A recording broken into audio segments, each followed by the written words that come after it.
première classe mu ne deuxième surprise ba ma eggee benn ngandam Cadillac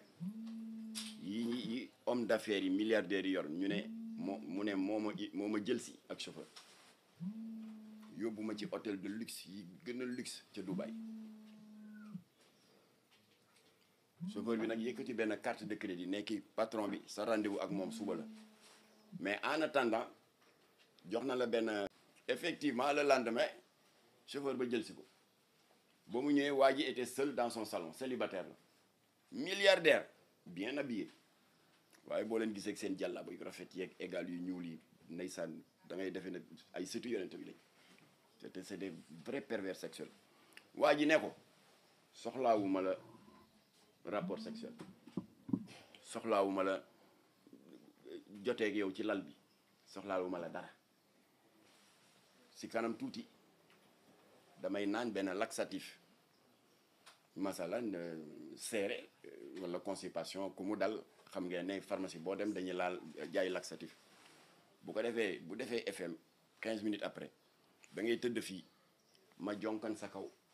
yebbi sama ay ginnaaw kër sa kaw ndaw si xaw a ba yàgg daal di ne c'est combien waaye ñoo ko bii moom mooy tarif bu mag bi c'est 40 000 $. Ça fait combien du 20 millions ndaw si ne 20 millions day bu defee bagage am yi sama kaw xanaa damay daw rek sangu ji mu jeex naar bi ne ko déedéet da nga koy lekk moo tax foog ma def parenthèse parce que loolu dafa yéeme mystique dafa am ci biir masalan ñun ñëpp suivre nañu kii live yi guérisseur traditionnel di def ci YouTube bi en pagaille surtout ñi naan dañuy faj jinne faj rabak léeg-léeg mu naan waaw kii nangama ko dal waaw ay falu rab jëkkër ji ñëw dem ku ko bëgg a takk jabar daw te pourtant ku taaru la jinne rek la daal di def kii bi en direct du ma tudd ay tur parce que vous les connaissez waaw gis nga de ndaw saa nga yuuxu waaye du moom jinne ja nekk ci biir mooy yuuxu ndax yii may tari moo koy lakk jinne ja wàcc ca bopp ba mu nga ca put bi mu ngi ci biir bi gis nga mu ngay yëngatu mu ngay agité wu wàcc na mu ngi ca oom ya mu ngay génn mu nga ca baaraamu déy ba génn na jeex na elle va dormir peut-être 1 heure de temps 2 heures waaye bu paree alors mën ngeen ko yóbbu rab bi dana tàggoog moom waaye am na yeneen maam mën yu def yu gën a garaaw am na ci koo xam ne dafa jël li tax ma def parenthèse bi pour ngeen xam lan moo waral ñu tëral nit di ko cabinet ci loo xam ne c'est un non-sens apparemment alors keneen ki ne daf ma seet si diw daf ma seet si nee na daal addunaam dafa jaxasoo ay cat daf ko topp ci gàttal dama projet bu ma dugg mu yàqu fu ma dëgg ma ne takk jabar bu ñu demee ba dara des sur formalité yi du ma xam lu ko yàq alors ba mu ko seetsee maaman bi ne ko da nga foog ñu tàggale la ak yi nekk ci yow yëpp ay def-def ay cat ak yëpp daal di ko expliquer ne ko da ngay sangu jaana ba ci paan parce que ndox ma dama ko soxla ndox bi ngay sangoo du ndoxu robinet man maa la koy jox am na lu ma ciy jàng boo ko defee ma jox ma ndox mi mu def ko ba noppi jox waa ji ndox mi maaman bi jël ko nee ko nag yi la sonaloon yëpp wàcc na say cat say musiba say yëpp wàcc na yi la doon gàllankoor ci àdduna yëpp wàcc na waaye nag foog mu am koo xam ne moo koy dékku si dañu jël benn bëy yeew ko 1 litre de ndox boobule xool ko bëy bi yuuxu 1 litre et quelque ba mu jeex ñu rey bëy bi def ko nangami saam saraxe ko su ko defee waaja ay musibaam ay catamak yëpp ànd naag sarax si dem Seydina Mohamed sallallahu alayhi wa sallam bi ko yàlla joxee pour mission c'est une longue histoire le pacte de Oudeybiya dama koy tënk en 2 phrases mission principale ba mu ko dénkoon mag mooy mu jeexal bokkaale ak xërëm ak mushrikuun bi nga xam ne féticheuru Bani Khurayshi ñoo ko baaxe woon moo tax kaaba ga on semble souvent l'oublier ni sama maamu lébu ceddo yi daan def ami xamb ak i samp ak i tuur kaaba gi xamb la woon 360 jër père de famille bu jóg am say sàkkuteef dañ lay wax rab bi kay toppatoo nga ñëw def yi ngay def dem bu dee sa doom nga bëgg a maye jabar pour sëy bi barkeel bu dee tool pour bu nawet bi ñëwee mbay mi barkeel ainsi de suite waaye ba Seydina Mohamed ñëwee ci gàttal parce que c'est une longue histoire rajaxe na xamba yi setal kaaba gi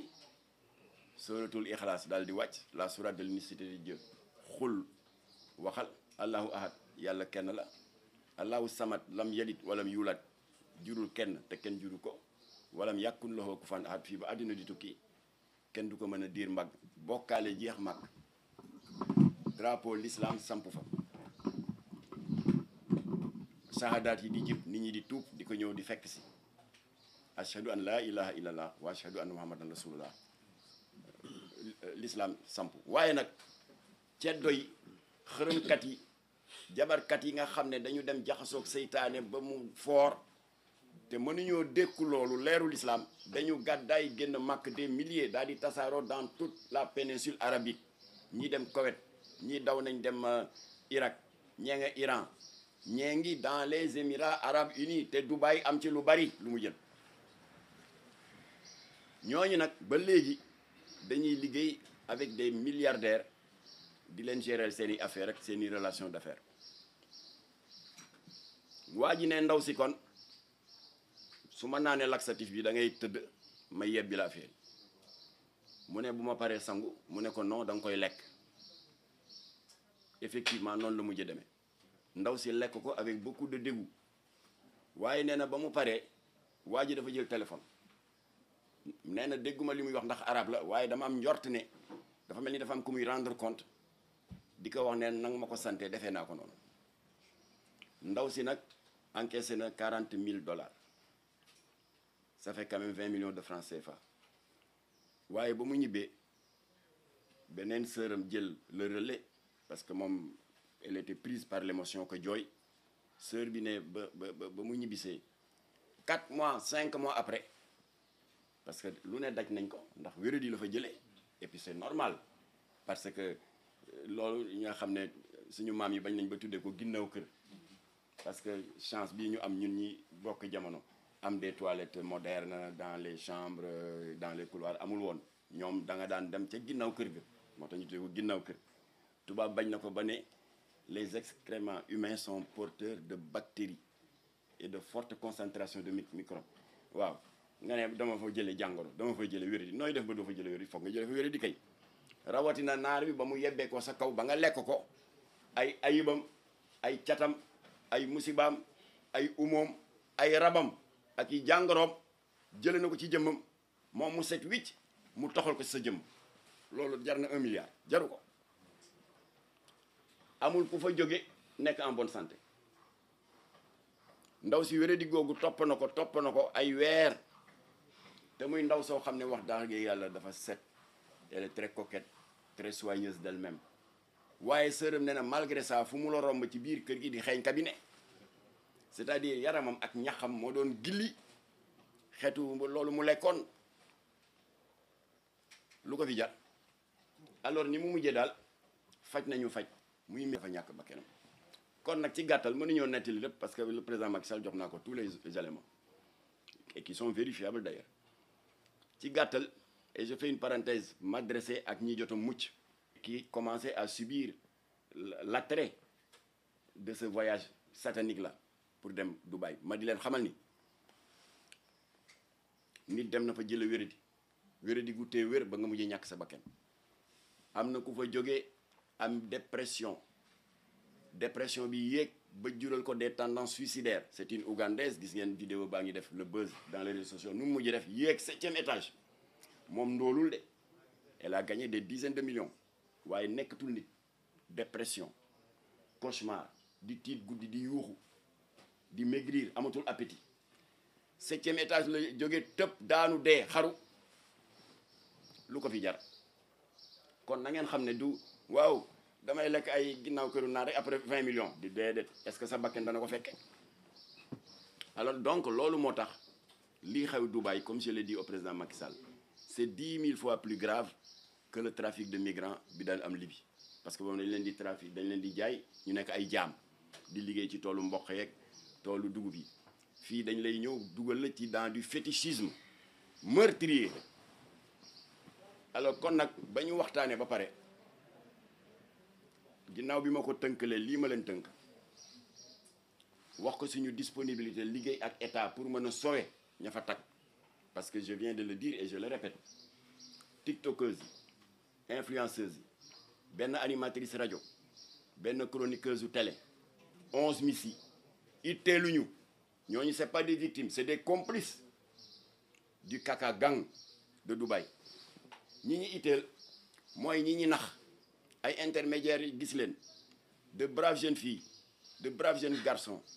des diplômés chômeurs animés de bonne foi bëgg a dem wuti teraanga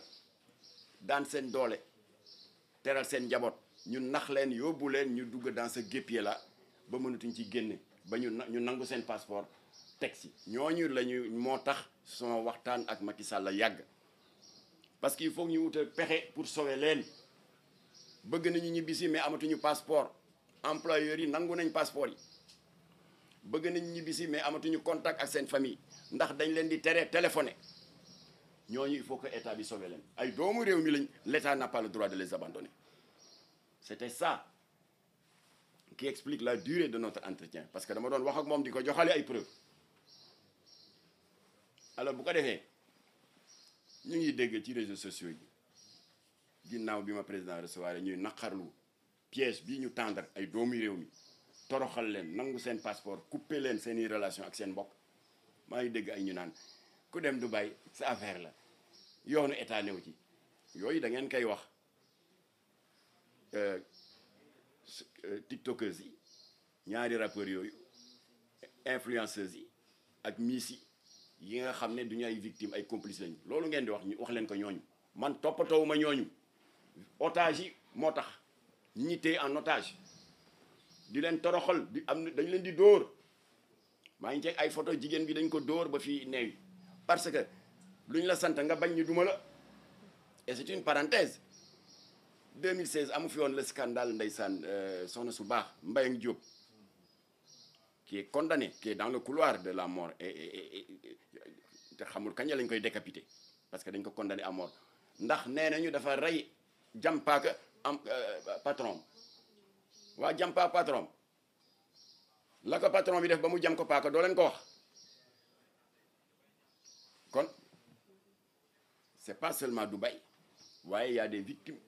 yoo xam ne dañu révolté wu def acte de violence yoon jàppaleen teg leen loxo Mbaye nga ngi nii bu gouvernement bi deful attention dañ koy exécuter te di xale bu baax bokk ci famille bu baax am jom daan commerce fii di daan dooleem teey am yar am teggin kon bu ñu la ne Mbaye nga rey na nit en Arabie Saoudite bul ne waaye lu tax ma di ko def seetal lan lañ ko def ak lan la daj foofa ba ñu mujj ko pousser à cette extrémité là kon am na ay photos yu ñu am ay jigéen qui sont tenus en otage à Dubaï ñu baax bu leen kenn diaboliser bu leen kenn stigmatiser c'est des victimes waxuma mii si ñàkk jom ya fa dem ñii c'est des victimes dañ leen tendre piège promettre leen monts et merveilles ndekete ñu nga jëm safara ñooñu il faut les sauver waxtaan naa ci ak président bu yaatu mu am ñu ne nag yoonu état nekku ci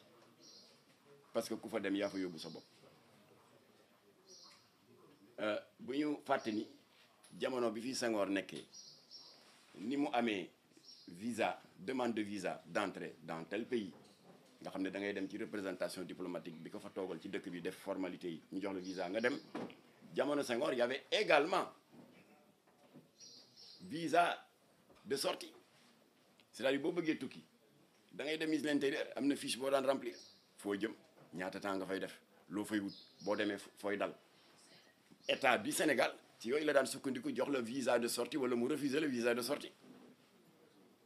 bu ñu la ko accordé nag ci ngay doog a dem ci ambassade dëkk bi nga bëgg a dem def formalité pour visa d'entrée dans ce pays là waaw bi Abdou Diouf jëlee pouvoir le 1er janvier 80 ci la supprimer visa de sortie kon léegi le Sénégal dafa nekk un pays libre indépendant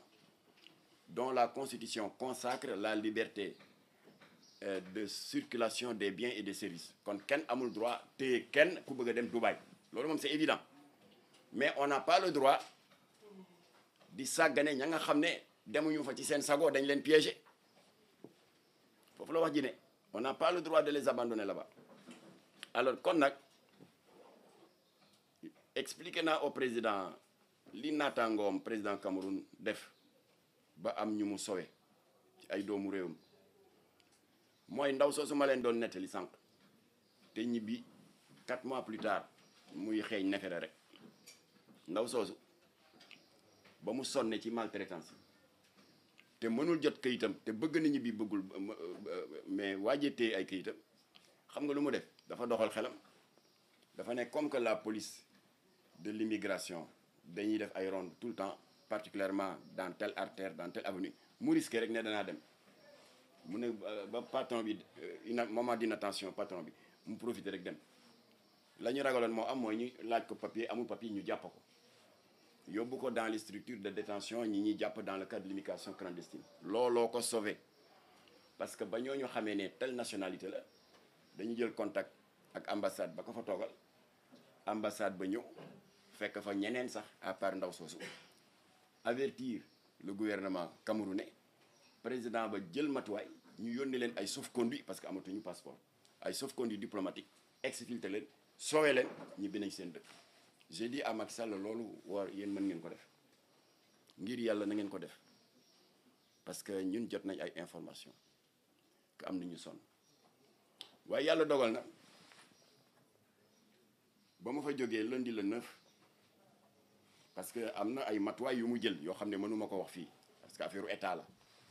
waaye ba ma fa jógee le lundi 9 dès le lendemain mardi le 10 suñu correspondant ba ne foofu à Dubaï jot nañu localiser 5 de nos ressortissants xam fu ñu dëkk xam nañu seen numéro de téléphone portable qui ne marche plus parce que dañ ko nangu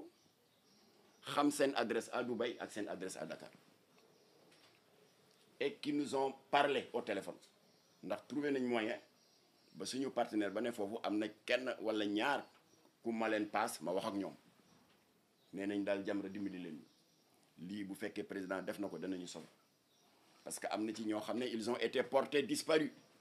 xamuñu ci lu ñu ne donc je répète que après audience bi jur na njariñ ndax jot nañu signalement ak localisation 5 de nos compatriotes qui veulent rentrer ba loolu amee démb ci 23 heures yaakaar gën a tàbbeeti encore les autorités diplomatiques des Émirats arabes woo nañ ñu ndax man awma seen numéro ñoom ñoo ma woo ki ma woo fonction bi mu am moom la ñuy wax le chargé des affaires politiques et économiques rafetlu na démarche Jamra waaye moom tamit dafa dédouané wu ni état du Sénégal dédouané nee na ñoom yëguñu ti niñu c'est des privés c'est des saay-saay ñoom ñooy def loolu wane nañu leur disponibilité ànd ak ñun ci liggéey bi ñu mën a préserver la qualité des relations amicales entre nos deux pays parce qu'il faut pas ay samba boy de part et d'autre c'est-à-dire les trafiquants de migrants ak des narcs pervers dem ba entacher la qualité des relations des deux pays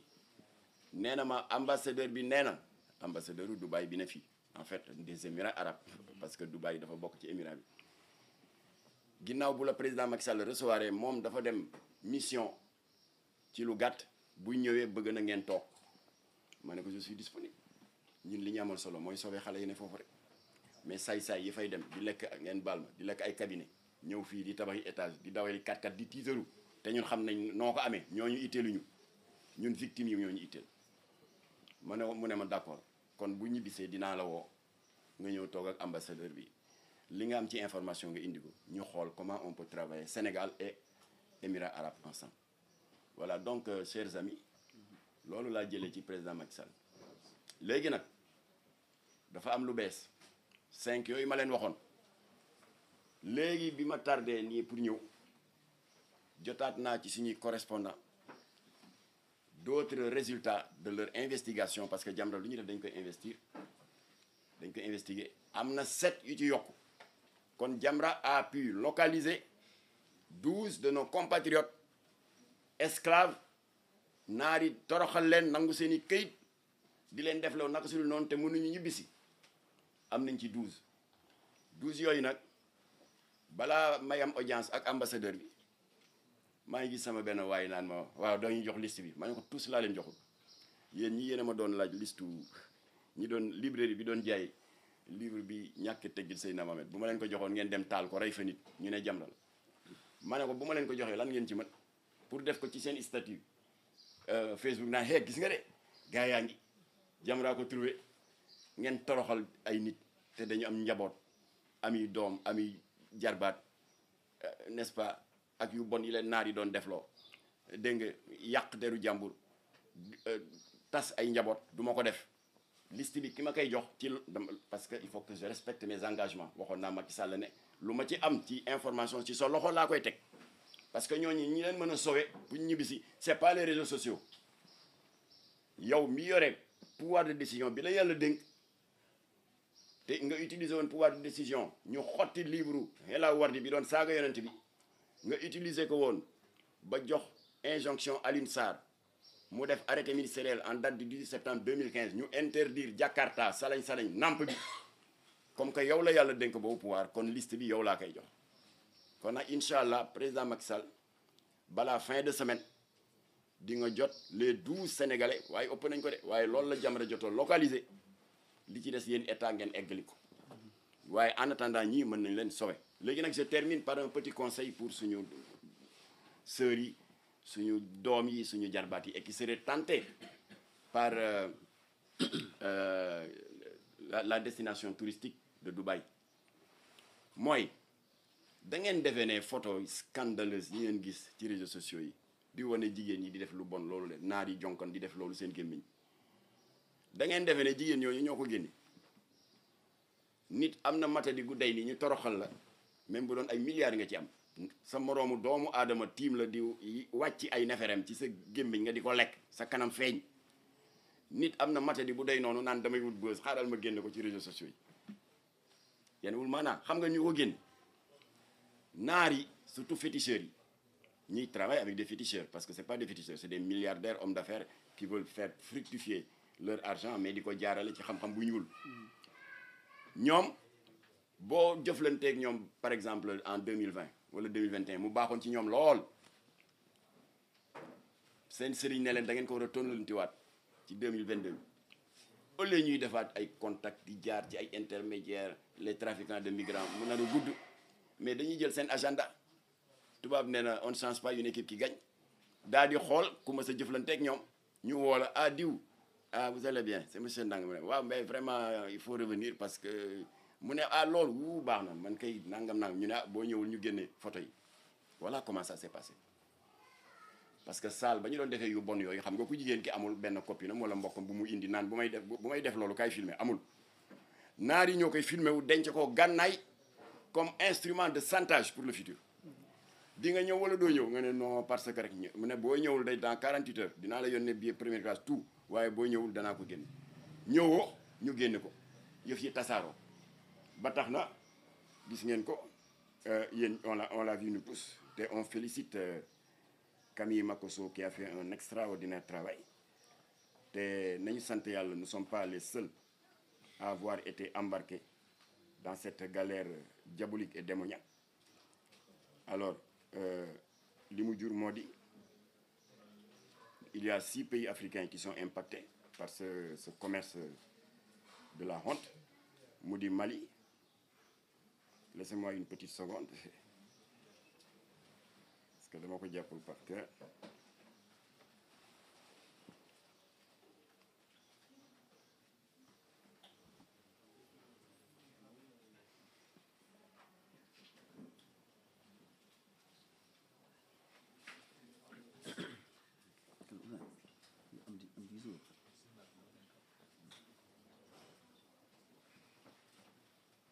waaw mu di Côte d'Ivoire du ma dugg ci détails yi tant d'influenceurs ak tant de comédiens loolu danaa ko wax bu ma egsi suñu dëkk waaye Côte d'Ivoire 57 filles identifiées on a dit identifiées Cameroun 49 filles identifiées Guinée Conakry 27 Mali 20 kon dafa yokk au lieu de 6 pays yi ma waxoon léegi 8 la. Burkina Faso 21 filles Bénin 31 filles Togo 26 RDC moo gën a metti le 78 parce que daf ci ànd ay mannequin yu jigéen. Gabon 29 Sénégal 43 dont 14 tiktokeuses 13 mannequins mooy ñuy def défilé de mode yi benn animatrice rajo benn chroniqueuse télé ak 11 miss. Alors donc encore une fois ñooñu ñoo dem xaru ji seen bopp ñun toppatoo ñu ñooñu ñu ngi ñëw fii di defar di tabax di jëndi oto kon je disais que damay terminer en lançant un appel à nos sœurs et autres dama leen di xamal ne ñii bu leen ñee ku la romb ak Mercedes bu tooy xepp bul ko ñee ndax naka la ko amee jaru ko nit amul dara du dignité. Alors ma di leen wax xamal ne nag ku xës ba dugg ci mafia bi di nga ci bëgg gën a mute la parce que naar yi ils ont des preuves dañu am des instruments de chantage mooy photo ak vidéo yi nga nekk seen jaam ougandaise ba xaru 7e étage on comprend mieux pourquoi mu xaru parce que dafa sonn dafa dem ñëwaat am 20 millions demaat ñu ne ko non ñëwaat waa ji ne ko boo kiiwul ma génn ko ci réseaux sociaux yi ñu génn ko ci réseaux sociaux yi mu yëg 7e étage tëb xaru jaru ko y a beaucoup de drame dans cette affaire mënuñu wax lépp ba mu jeex kon ñooñu loolu laa leen di conseiller di jeexal nag en disant que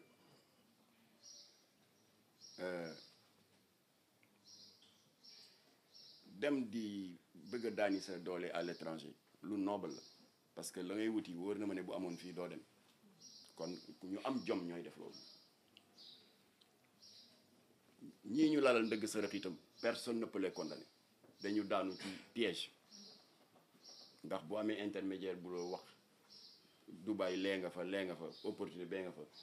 rafet njort rek moo la fa yóbbu boo demee fekk fi musiba itam natt moo dikk rek waaye du sax mbon donc il faut que la presse arrête de condamner et de diaboliser de manière générale nañu def la part des choses il y a les complices liir naa leen sànq et il y a les vraies victimes man vraies victimes yi ñoo ma itteel parce que am na ku naan xaw ma rappeur la xaw ma Sénégalais dañu soxor nit ki bu demee am teraangam ñi Jamra yi nekk di wax maa ngi lay tontu ne sa ñooñu ngay défendre parce que fàtte naa sax am na ñaari actrice de série sa ci liste bi ma jox sa ñooñu ngay défendre itteeluñu ma bu ñu yeboo dem xaru ji waaye victimes yi on n'a pas le droit de les abandonner voilà kon nag yàlla na yàlla sàmmal ñu xale yi yàlla nañu yàlla aaral jeunesse bi jeunesse sénégalaise di jeunesse bu am jom jigéen ñi di jigéen ñu am jom waaye àdduna yàqu ba tax na il faut que ñu continuer di leen aider à la vigilance te encore une fois démarche bi Jamra def ça n'a rien à voir avec le contexte politique kii boo gisee ma wax ko mu ñëw toog fii sama wet Madani Sy c'est un leader syndical moom moo yore le dossier scandaleux de Ama Sénégal l'ex-société de nettoiement nga xam ne état bi daf ko dissoudre mais il y a pas de plan social fay ñu leen seen indemnité de congé indemnité de départ à la retraite indemnité de licenciement 3 milliards et quelques état bi di leen dawloo waaye ba ma ko waxee Macky Sall ci alerte yi may def mais il m'a reçu boole maag Mohamed Boun Abdallah Dionne premier ministre boole maag Amadou Ba boole ma ak Antoine Diome actuel ministre de l'Intérieur qui à l'époque était agent judiciaire de l'État ba tax na ñetti chèque génn na parce que état bi xëy na dañu nekkoon en pleine année budgétaire waaye ñetti chèque génn na bu ne 130 millions de 390 millions si boru 3 milliards bi loolu avancement la waaye dossier bi toog ba yàgg daal di tàkk parce que man je n'ai plus d'interlocuteur bi Macky Sall supprimer le poste de premier ministre kon monsieur le président ci sama jokkoo ak yow la lundi junji naa la le dossier de Ama Sénégal Madane yi ngi toog Ousseynou Diop a ngi toog ana Amdi Moustapha dossier Sotrac 9 milliards leen ata ameloon Jamra à travers la personne du fondateur Rahmatullah Ali Abdou Latif Gueye def une médiation collective parce que dañu joxante woon loxo ak soxna Fat Sow Sarr sociologue joxonte loxo ak rahmatullahi alayhi l'historien le professeur Iba Der Thiam ak Alioune Tine on avait mené cette médiation à 4 daal di arraché 5 milliards ci état bi sur les 9 milliards kon mu des 4 milliards voilà donc ñoom dañu ñëw pour que les gens comprennent que c'est dans le cadre des alertes que nous avons fait pour Ama Sénégal def nañ ko pour les anciens combattants de la guerre du Golfe dossier baa ngay avancé def nañ ko pour le conflit foncier de l'ex-aéroport de Dakar dossier baa ngay avancé parce que am na yu ma ci jox Macky Sall c'est dans ce cadre-là que là alerté Macky Sall la woo ma pour affaire Dubaï bi mais du affaire élection seen législative bi demee leen naleeg seen politique du ma candidat aw ma fa candidat waaye lii dafa garaaw te ay doomu réew yi ñu téye en otage le président se devait de les secourir et il a très bien fait de m'appeler parce que ñun dañu am des informations boo xam ne état amu ko tiitaroowuñu ko nag waaye yàlla moo ko dogal voilà kon nag dès la fin de la semaine président dina jot la liste des 12 qui ont été te 12 yi nag je précise am na ay góor am na ay jigéen qui ont été localisés liste bi nag dana génn du ma leen ko jox wax naa leen ko yéen presse bi bu ma ko kenn laaj Macky Sall laa koy jox donc 4 colonnes la nom prénom numéro de passeport parce que am na ñoo xam ne balaa patron yi di confisquer seen passeport jëloon nañu soin bind ko quelque part adresse à Dubaï et adresse au Sénégal noonu laa koy joxe Macky Sall jox ko mu travaille en étroite collaboration avec les autorités consulaires de l'ambassade des Émirats arabes unis di ñaan yàlla mu def ci ndox mu sedd état du Sénégal mën a yónnee ñooñu ay sauf-conduit diplomatique comme que amatuñu passeport ñu mën leen exfiltrer rawale leen ñu mën a dellu si sains et saufs au sein de leur famille yal na yàlla dàqal Sénégal seytaane yal na yàlla ñoddi fan suñu ay kilifa diine te taftal ci wér